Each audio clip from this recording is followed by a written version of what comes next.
नमस्कार, चला तर मग बनवूयात अगदी रुचकर आणि सिंपल असा अगदी सोप्या पद्धतीने बनणारा मोकळा सुटसुटीत कोळंबी राईस। कढईमध्ये पाणी गरम करायला ठेवलंय। थोडंसं 1 चमचाभर तेल घालून घ्यायचं आणि चवीप्रमाणे मीठ घालायचं। कोळंबी सुद्धा साफ करून स्वच्छ धुवून घेतली आहे, तर त्याच्यामध्ये लिंबू पिळून घ्यायचा। लिंबू नसेल तर कोकमचं पाणी सुद्धा आपण घालू शकतो। पाव चमचा हळद आणि 1 चमचा बिर्याणी मसाला। मसाले चांगले कोळंबीला लावून घ्यायचे आणि तशीच झाकून ठेवायची। गॅसवरती कढई गरम करायला ठेवलेली आहे, त्याच्यामध्ये मी तेल घालून घेते। तेल हलकंसं गरम झालं की त्याच्यामध्ये खडे गरम मसाले घालायचे। 10-15 काळी मिरी, 2 वेलची, 1 मसाला वेलची, 4-5 लवंग, 1 चमचा जिरं, 1 चमचा शाही जिरं, दालचिनीचे तुकडे आणि 3-4 तेजपत्त्याची पानं। त्यानंतर 3 मोठे कांदे बारीक चिरून घेतले, ते सुद्धा घालून घ्यायचे आणि एखादा मिनिट फोडणीमध्ये चांगले परतून घ्यायचे। त्यानंतर चवीप्रमाणे मीठ घालायचं।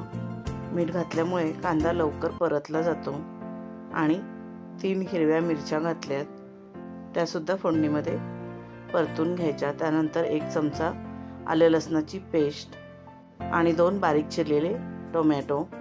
आलं लसणाची पेस्ट आणि टोमॅटो सुद्धा फोडणीमध्ये चांगलं परतून घ्यायचं। टोमॅटो हलकासा मऊ होत आला की त्याच्यामध्ये मसाले घालून घ्यायचे। 2 चमचे मसाला घातलाय, पाव चमचा हळद घातले कारण आपण कोळंबीला सुद्धा हळद लावलेली होती, आणि 1 चमचा बिर्याणी मसाला। मसाले सुद्धा फोडणीमध्ये छान खमंग असे तेल सुटेपर्यंत परतून घ्यायचे। मसाले फोडणीमध्ये चांगले परतून घेतले की त्यामध्ये मॅरिनेशन केलेली कोळंबी घालून घ्यायची।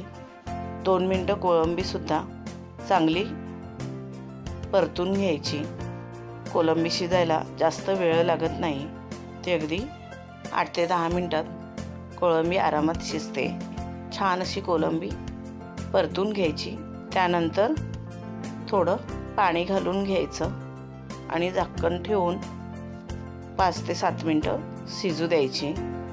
पाणी घातल्यानंतर परत एकदा मिक्स करते। जास्त पाणी नाही वापरलेलं, अर्धा ग्लास मी पाणी घातले आणि झाकण ठेवायचं। इथे कढईमध्ये पाणी सुद्धा गरम झालेलं आहे, तर त्याच्यामध्ये बासमती राईस जो भिजत घातलेला होता तो घालून ठेवलाय। हा राईस 80% शिजवून घ्यायचा। कोळंबीवरचं झाकण सुद्धा काढलेलं आहे, त्याच्यामध्ये थोडीशी कोथिंबीर घालून घेतले आणि आपला जो राईस आहे तो सुद्धा शिजलेला आहे, तर गाळून कोळंबीमध्ये घालून घ्यायचा। 2 बाउल बासमती तांदूळ स्वच्छ धुवून भिजत घालून ठेवलेले होते।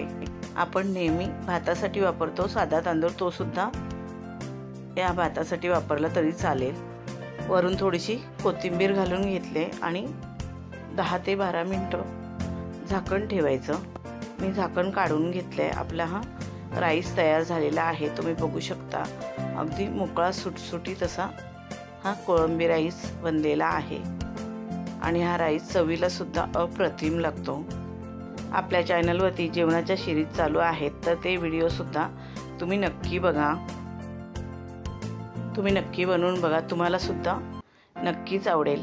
व्हिडिओ आवडला असेल तर व्हिडिओला लाईक शेअर करा आणि आपल्या चॅनलला सबस्क्राईब केलं नसेल तर सबस्क्राईब करा।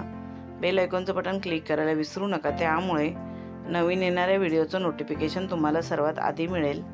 तुम्ही हा व्हिडिओ शेवटपर्यंत बघितल्याबद्दल तुमचे मनापासून खूप खूप धन्यवाद। आता आपण भेटू अजून एका नवीन व्हिडिओमध्ये। Bye bye.